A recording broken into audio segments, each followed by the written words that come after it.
எவ்வளோ பணம் போடுறோம் ஃபேக்டர் ஏ, அது என்ன ரிட்டர்ன் வர்ற மாதிரி போடுறோம் ஃபேக்டர் பி, எவ்வளோ நாளைக்கு போடுறோம் ஃபேக்டர் சி, டி வந்து ரீஇன்வெஸ்ட்மெண்ட் ஆப்ஷனுக்கு போயிட்டோம். ABCD of making a crore இதுதான் ஃபார்முலா. எல்லாரும் கோடீஸ்வரர். OMRல இதை விட பெஸ்டா எங்கேயும் இல்ல. வில்லா பிளாட்ஸ் இப்ப just 11.99 lakh முதல் Thaiyur OMR right angle properties. 100% placement guaranteed BCom, BCA, BBA, BSc படிக்க JNN College of Arts and Science, Chennai. MCR Pure Cotton Club, formals and casual shirts. பணவீக்கத்தை விட வேகமாக ஓடக்கூடிய ஆள் மேலே தான் நம்ம பெட்டு கட்டணும் இன்வெஸ்ட்மெண்ட். இப்போ பேங்க் வட்டி பணவீக்கத்தை விட கொஞ்சம் தான் முந்துது, வரி போனால் அதுவும் போச்சு. அப்படிங்கிற பொழுது அப்போ நமக்கு மியூச்சுவல் ஃபண்ட்ஸில் ஈக்விட்டி. நீ ஒரு லிஃப்ட்டில் ஏறுறப்பா, நீ போக வேண்டியது 5வது மாடி, லிஃப்ட்டு 0 மாடிக்கு போனால் நீ இறங்கிடுவியா? நான் இறங்க மாட்டேன். ஏன்? லிஃப்ட்டு திருப்பி மேலே போவோங்க. பங்குச்சந்தையும் அப்படி தான் இறங்கணும். நம்ம 0ல் இறங்கக்கூடாது, 0 ஃப்ளோரில் நம்ம வண்டியிலேருந்து திருப்பி அது 5வது மாடிக்கு போகும். அதுபோல் ஏதோ காரணத்துக்காக பங்குச்சந்தை இறங்குது, திருப்பி ஏறிடும். நான் வந்து ஒரு 1 லட்ச ரூபாய் எனக்கு போனஸோ அல்லது சேமிப்புலேருந்தோ கிடைக்குது. 1 லட்ச ரூபாய் நான் போய் பேங்க்கில் போடுறேன். 7% இன்ட்ரெஸ்ட் கொடுத்தாங்கன்னா 1 லட்ச ரூபாய்க்கு எனக்கு வருஷத்துக்கு 7000 ரூபாய். சந்தோஷமாக சொல்ல முடியாது. ஏன்னா நம்ம அந்த 7000ஐயும் செலவழிச்சுட்டு இங்கே ஒரு 12% ஆவரேஜுங்கிறது எல்லாரும் ஒத்துக்கிறாங்க. அப்போ 6% நமக்கு பணவீக்கம் போனால் கூட நிகரமாக நமக்கு இன்னொரு 6% அளவுக்கு நமக்கு கிடைக்கும். ஒன்று தொடர்ந்து முதல் போட்டுக்கிட்டே இருக்கோம், போடுற முதல்ல நல்லா விளையிற இடத்துல போட்டுரும். 3வது அந்த போடுற முதலுக்கு வர்ற வருமானத்தை நம்ம தொடவே கிடையாது. சார், சேமிப்பு அப்படிங்கிறத ஓரளவுக்கு இப்போ தெரிஞ்சுக்கிட்டு ஆரம்பிக்கிறோம் அப்படின்னா அதுக்கு அடுத்த கட்டமாக நம்மளோட ஆப்ஷனாக இருக்கிறது வந்து முதலீடு அப்படின்னு போகிறோம் சார். இந்த முதலீடுன்னு வரும்போது இங்கே வந்து நிறைய மிஸ்கன்செப்ஷன்ஸ் இருக்கிறதா தோணுது சார். முதல்ல நம்ம என்ன பார்க்குறோம் முதலீட்டில் அப்படின்னா, இது எனக்கு எவ்வளோ ரிட்டர்ன்ஸ் தரும் அப்படிங்கிறதான் பார்க்குறோம். நம்ம எவ்வளோ இன்வெஸ்ட் பண்ணுறோம், நம்ம எவ்வளோ டைம் கொடுக்குறோன்றதை யாருமே பார்க்கறதில்ல. ஸோ இங்கே தான் வந்து இந்த பவர் ஆஃப் காம்பவுண்டிங் அப்படிங்கிறது வேலை செய்யுது இல்லையா சார்? ஆனால் அந்த பவர் ஆஃப் காம்பவுண்டிங் ரொம்ப இன்னும் போய் சேரணுமோ அப்படின்னு இருக்குது. ஆனால் அதுக்கு பதில் ரிட்டர்ன்ஸ் அப்படிங்கிற ஆஸ்பெக்ட் தான் சார் இருக்குது. ஸோ இது வந்து நீங்கள் வந்து கிளாரிஃபை பண்ணால் நல்லாயிருக்கும் சார். சிலருக்கு தெரிஞ்சிருக்கலாம் பவர் ஆஃப் காம்பவுண்டிங்கு, படிச்சிருப்போம், அதெல்லாம் பண்ணியிருப்போம், ஃபார்முலாவாக பார்த்துருப்போம், PEC = அப்படிங்கிற மாதிரிலாம். பட் ரியல் லைஃப்பில் அந்த காலத்தில் எல்லாருமே அதை வந்து பெரும்பாலும் இன்வெஸ்ட்மெண்ட் ஆப்பர்ச்சுனிட்டிஸ் குறைவாக இருந்ததுனால, சேமிப்பு மேலே ஒரு பயம், ஒரு மரியாதையும் இருந்ததுனால, எதிர்காலத்து மேலே பயம், சேமிப்பு மேலே மரியாதை இருந்ததுனால அதை பண்ணாங்க. ஆனால் இப்போ வந்து உடனே அனுபவிக்கணும், தேவைகள் இருக்குங்கிற நான் ஏற்கனவே சொன்ன மாறுதல்கள் காலத்தில் காம்பவுண்டிங்கிறத மறந்துட்டாங்க. ஸோ அதனால் அந்த பேசிக்ஸை அவசியம் தெரிஞ்சுக்கணும், அப்புறம் நம்ம முடிவெடுக்கலாம். தெரிஞ்சுக்கிட்டு அனுபவித்தா தான் உணர்ந்து அதுக்கப்புறம் நம்ம அதை தொடர்ந்து பண்ணுவோம். இப்போது நான் வந்து ஒரு 1 லட்ச ரூபாய் எனக்கு போனஸோ அல்லது சேமிப்புலேருந்தோ கிடைக்கிது. அந்த 1 லட்ச ரூபாய் நான் போய் பேங்க்கில் போடுறேன். பேங்க்கில் போட்டோன்னா எனக்கு 7% இன்ட்ரெஸ்ட் தராங்க. 7% இன்ட்ரெஸ்ட் கொடுத்தாங்கன்னா 1 லட்ச ரூபாய்க்கு எனக்கு வருஷத்துக்கு 7000 ரூபாய் கிடைக்குது. 7000 ரூபாய் கிடைக்குது. நான் அந்த 7000 ரூபாய் எனக்கு பேங்க் அக்கௌண்ட்டில் வருஷம் முடிவில் கிரெடிட் ஆகுது. நான் அந்த 7000 ரூபாய் வாங்கி என் பொண்ணுக்கு ட்ரெஸ்ஸு வாங்குகிறேன், வண்டிக்கு சீட்டு கவர் மாற்றுறேன், ஏதோ ஒன்று நான் பண்ணுறேன், ஃபோன் மாற்றுறேன், ஏதோ ஒன்று. 7000 ரூபாய் என் வருமானத்தோடு சேர்ந்துருது. 7000 வருது. சேமிச்சாச்சு எவ்வளோ? 1 lakh. இன்வெஸ்ட் பண்ணியாச்சு எவ்வளோ? 1 lakh. ரிட்டர்ன் வருது எவ்வளோ? 7000. சந்தோஷமாக சொல்ல முடியாது. ஏன்னா நம்ம அந்த 7000ஐயும் செலவழிச்சிட்ருக்கோம். வேறு என்ன பண்ணுறது? 7000 என்ன பண்ணலாம்? 7000 சம்பாதிக்காமல் அங்கேயே விட்டு வச்சிடலாம். அதுதான் வந்து ரீஇன்வெஸ்ட்மெண்ட். அப்போது நம்ம இப்போ 1 வருஷம் டெபாசிட் போட்டால் FD 1 வருஷத்துக்கு கேட்பாங்க, உங்களுக்கு மந்த்லி இன்ட்ரெஸ்ட் வேணுமா, ஆனுவல் இன்ட்ரெஸ்ட் வேணுமா? அங்கேயே சொல்லுவாங்க, நீங்கள் 5 வருஷத்துக்கு போட்டிங்கன்னா 1/2% கூட சார் இன்ட்ரெஸ்ட்டு, 3 வருஷத்துக்கு போட்டால் 1/2% கூட சார் இன்ட்ரெஸ்ட்டு. அப்பயும் கேட்பாங்க, உங்களுக்கு monthly interest, annual interest, quarterly interest, இல்லை ரீஇன்வெஸ்ட்மெண்ட். இப்போ அந்த ரீஇன்வெஸ்ட்மெண்ட்டுன்னு சொல்கிறவங்க என்னென்னா, நான் இந்த பணத்தை போட்டேன், இது எந்த இல்லை, நீ வச்சுக்கோ, எனக்கு இதை பெருக்கித்தா அப்படின்னா வட்டி வரும், ஆனால் வராது. அந்த பணத்தை அவங்க திருப்பி அதில் ஆட் பண்ணிவிடுவாங்க. அப்போ முதல் வருஷம் நம்மளுடைய முதல் 1 லட்சம், அதுக்கு 7%. 2வது வருஷம் முடிவில் 7000 வட்டியை ஒன்றா சேர்த்து நம்ம முதல் நமக்கு தெரியாமலே 1,07,000 அதுக்கும் 7%. 2வது வருஷம் அந்த 1,7க்கு 7% வட்டி வந்திருக்கும். 1 லட்சத்துக்கும் 7% வரும், 7%க்கும் 7% வரும். அப்போது அதுவும் சேர்ந்த பிறகு அதுக்கடுத்த வருஷம் நமக்கு வர்றது வந்து அது 7490 ஆகிடும். அந்த வட்டி முதல்ல 7000 வந்தது, அப்புறம் 7490 வருது. 3வது வருஷம் வர்ற வட்டி 8014 ஆகிடும். வட்டி மட்டும் அதிகரிக்கலை. நம்ம முதல் வருஷம் 1,7 இருந்த முதல்ல அடுத்த வருஷம் 1,14 ஆகி, 3வது வருஷம் 1,21 ஆகி, வட்டியும் வருஷம் வர்றதும் கூடுது. அப்போது நம்ம எப்படின்னா அந்த வாழை கண்ணு போடுதும்பாங்க. நிறைய பிள்ளைங்க இப்போ பார்த்துருக்க மாட்டாங்க, வாழை தோட்டம்லாம் பார்த்துருக்க மாட்டாங்க.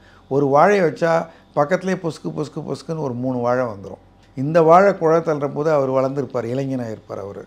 அந்த வாழை குழத்தள்ளி முடிஞ்சு சாகிற போது இன்னும் 3 வாழை குழத்தள்ள ஆரம்பிக்கும், அப்புறம் இன்னும் 2 முளைக்க ஆரம்பிக்கும். அது மாதிரி நம்மளுடைய பணம் வந்து 1 லட்சம் நம்ம போட்டது ஒரு வருஷத்து முடிவிலேயே வந்து நீங்கள் ஒரு 10 வருஷத்துக்கு அந்த மாதிரி போட்டு வச்சுருந்தீங்கன்னா, வருஷம் நீங்கள் அந்த 7,000 வாங்கி செலவழிச்சிங்கன்னா 10 வருஷத்தில் நீங்கள் 70,000 ரூபா வட்டியாக வாங்கி செலவழிச்சிருப்பீங்க. உங்களுக்கு அந்த 1 லட்ச ரூபாயை திருப்பி கொடுப்பாங்க. ரெண்டும் உங்களுக்கு சேர்த்தா வந்து 1,70,000 ரூபா நீங்கள் பெற்றுக்கொண்டீர்கள் 10 வருஷத்தில் 1 லட்சத்துக்கு. ஆனால் அவங்கள்ட்ட விட்டு வச்சிங்கன்னா அந்த வட்டிக்கு வட்டி எல்லாம் சேர்த்து உங்களுக்கு 1,96,000 ரூபா கிடைக்கும். 1,70,000க்கு பதிலாக முடிவில் 26,000 ரூபா அல்லது 15.71% எக்ஸ்ட்ரா கிடைக்கும். இது 1 லட்சத்துக்கு ஒரு மாடல். ஒரு மாடல்னால் என்ன அர்த்தம்னா, நம்ம 1 லட்சம் தான் போட்டோம், அதுக்கு அடுத்த வருஷம் சம்பாதிக்கலையா, இந்த வட்டியை விட்டுருங்க, அதுக்கு அடுத்த வருஷம் சம்பாரிச்சிருக்கோம், வேறு வருமானம் வரும், அதையும் நம்ம சேமித்து வைக்கலாம்ல.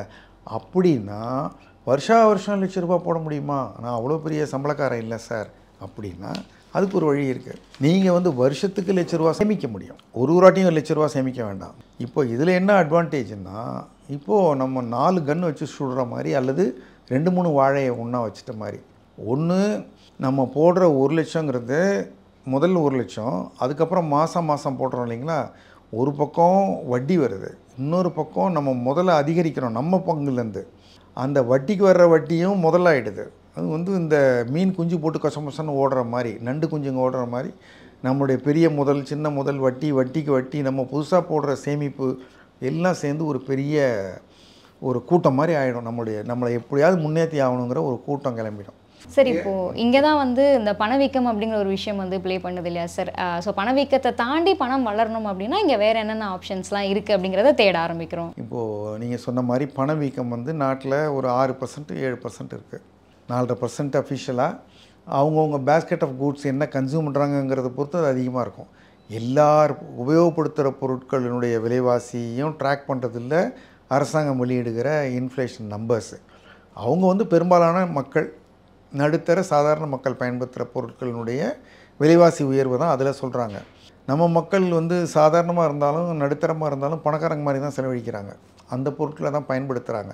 அதனுடைய விலைவாசி உயர்வு, இப்போ நான் வந்து இங்கேருந்து ஒரு ஆம்னி பஸ்ஸில் போகிறேன் திருச்சிக்கு, அதுக்கு வந்து 700 ரூபா டிக்கெட் இருந்தது, ஒரு வருஷத்தில் 800 ரூபா ஆகிடுச்சு, இன்னும் ஒரு வருஷம் கழித்து 900 ரூபா ஆகிடுச்சு. இதெல்லாம் அந்த பணவீக்கத்தில் கணக்கே எடுத்துக்கல, ஆனால் என்னுடைய செலவில் அது ஆகிட்டுருக்கு. இது மாதிரி நம்ம நுகர்வு பொருட்களுடைய விலைவாசி அதிகமாகலாம்.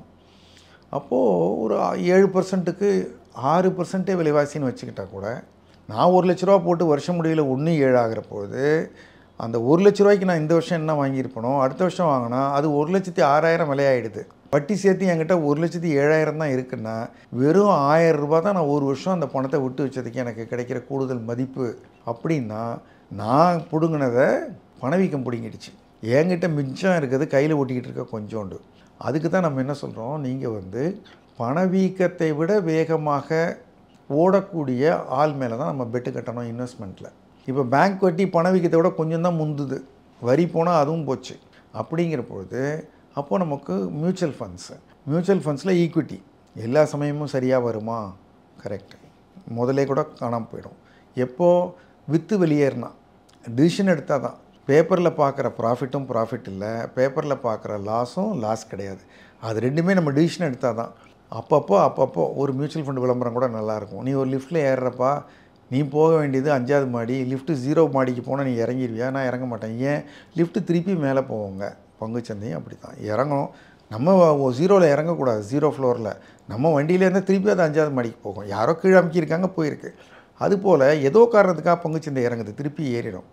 இப்போ இதெல்லாம் எனக்கு பொறுத்திருக்க காலம் இல்லை. ஏன்? எனக்கு வயசாகிடுச்சு. ஐயா, வயசாகிடுச்சா பணவீக்கெல்லாம் கொல்லப்படாதீங்க. உங்கள் சேமிப்புக்கு நீங்கள் பேசாமல் பேங்க் வட்டிக்கு போஸ்ட் ஆஃபீஸ் போயிருங்க. நம்ம பேசுகிறது வந்து இளைஞர்களுக்கு less than 40 less than 45 அவங்களுக்கு டைம் இருக்குது. இன்னும் நீங்கள் விட்டு வச்சிடலாம், அந்த பணத்தை நீங்கள் பொறுத்திருக்கலாம். லிஃப்ட்டு மேலே போகிறதுக்கு நீங்கள் காத்திருக்கலாம், மார்க்கெட் நல்லா வரும்.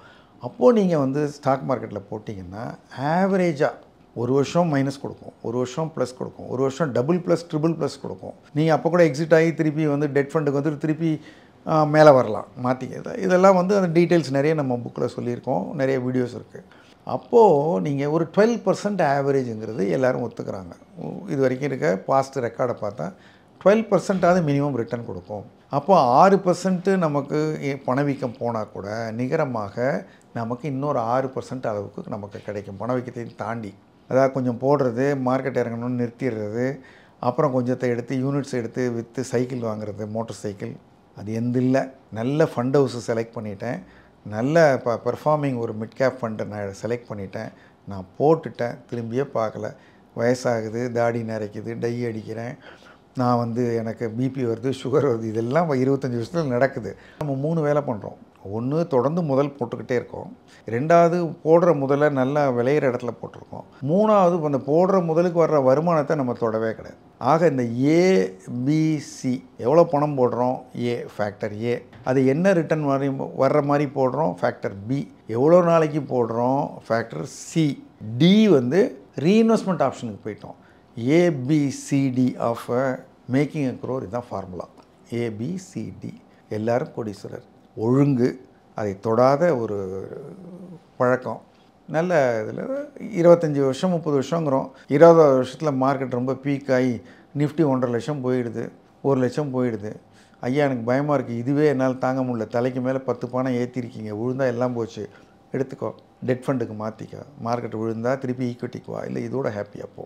இங்கே இந்த டைம் கொடுக்கறது தான் சார் எல்லாருக்குமே சேலஞ்ச் இருக்குது. ஒரு டிசிப்ளின் அப்படிங்கிறது குறையுதோ அப்படிங்கிற மாதிரி பார்க்கலாம். ஸோ இதுக்கு உங்களோட ஒரு ப்ராக்டிக்கலான டிப்ஸை நீங்கள் ரியல் லைஃப்பில் பார்த்துருப்பீங்கள்ல, இதெல்லாம் பண்ணால் இந்த டிசிப்ளினை நம்ம கொடுக்கலாம் அப்படின்னு. எல்லாத்துக்கும் சுவிட்ச் தலைக்குள்ளே இருக்குது. தலைக்குள்ளே இருக்க சுவிட்ச் என்னென்னா இம்பல்ஸ் கண்ட்ரோல். நான் வச்சு நிறைய பெருக்கி சாப்பிடணுமா, இன்றைக்கே சாப்பிட்றணுமா. எதையுமே நம்ம வச்சு சாப்பிட்றப்போ யாரெல்லாம் ஸ்கூலில் ஒழுங்காக படிப்போம், ரெக்ரியேஷனை தள்ளி வச்சாங்களோ நல்ல மார்க் வாங்குறாங்க. யாரெல்லாம் காலேஜுக்கு போயிட்டு அவங்களுடைய ஆட்டப்பாட்டத்தை தவிர்த்து அந்த இடத்துல ஃபோக்கஸ் பண்ணாங்களோ வேலைக்கு போனோடனே அதே மாதிரி எல்லா இடத்துலையுமே நம்ம எதை இன்வெஸ்ட் பண்ணுறோமோ அது பல மடங்காக திரும்ப வரும். ஸோ இந்த பணமும் எவ்வளோ இருந்தாலும் செலவழிக்க முடியும், எவ்வளோ குறைவாக இருந்தாலும் வாழ முடியும். நம்ம ரெண்டையும் பார்க்குறோம். பெரிய கோடீஸ்வரனை தற்கொலை பண்ணிக்கிறோன்னு பார்க்குறோம். கேலண்டர் போடுறாங்க, பீச்சுக்கு போகிறாங்க, எல்லாம் போகிறாங்க, நாட்டை விட்டு ஓடி போகிறாங்க. அப்போது பணம் இருக்கிறதுனால அவன் நிம்மதியாக இல்லை, அவனுக்கு ஆசை அடங்கலை, திருப்தி வரல. பணம் இல்லாமலே சாதாரண மக்களை நம்ம பார்க்குறோம். ஆட்டோ ஓட்டுறவங்களோட பேசுகிறோம். குழந்தை ஒரு மெட்ரிகுலேஷனில் படிக்க வைக்கிறாரு, ஃபீஸ் கட்டுறாரு, சொந்த வீடுக்கு பணம் கட்டிக்கிட்டு இருக்கிறாரு, ஆட்டோ கடனை அடைச்சிட்டாரு, எப்படி வாழறாரு? அப்போது அவங்களுக்கு வாழ்க்கையில் நிச்சயமாக கிடைக்கக்கூடிய, உறுதியாக கிடைக்கக்கூடிய விஷயங்களுக்காக தங்களை கட்டுப்படுத்தி கொள்ள முடிகிறவர்கள் நிச்சயம் ஜெயிச்சிட்றாங்க. இப்போது உங்களுக்கு வாழ்க்கையில் சம்பளம் இவ்வளோ தான், வாழ்க்கை இன்னும் நீண்டது அப்படின்னா இப்போ வாய்ப்பு இல்லை, நான் கொஞ்சம் அடக்கி வாசிக்கிறேன், டெண்டுல்கர் மாதிரி தரையை தட்டிக்கிறேன், கொஞ்சம் டக் பண்ணிக்கிறேன், பின்னாடி நான் ஏறி அடிப்பேன். ஃபுட்பால் மாதிரி கண்ணுக்கு தெரியும் எனக்கு, எதை வேணாலும் நான் அடிக்கிற மாதிரி ஒரு சுச்சுவேஷனில் இருப்பேன். டீம் ஸ்கோரும் பெட்டராகிடும். அதான் ஃபேமிலி ஸ்கோர். ஃபேமிலி ஒரு பிள்ளைங்க படிச்சிருப்பாங்க, நாங்கள் எல்லாம் நல்லா இருப்போம், ரிஸ்க் எடுப்பேன், ஸ்டாக் மார்க்கெட்டோட வரலாம். அதனால் மனக்கட்டுப்பாடு, நீண்ட காலத்து மேலே நம்பிக்கை, அதற்காக இப்போ தியாகம் செய்யக்கூடிய மனப்பான்மை பண்ணிடலாம்.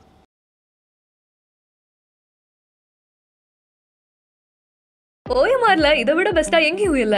வில்லா பிளாட்ஸ் இப்ப just 11.99 lakh முதல் Thaiyur OMR right angle properties. 100% placement guarantee உடன் BCom, BCA, BBA, BSc படிக்க JNN College of Arts and Science, Chennai. MCR Pure Cotton Club, formals and casual shirts.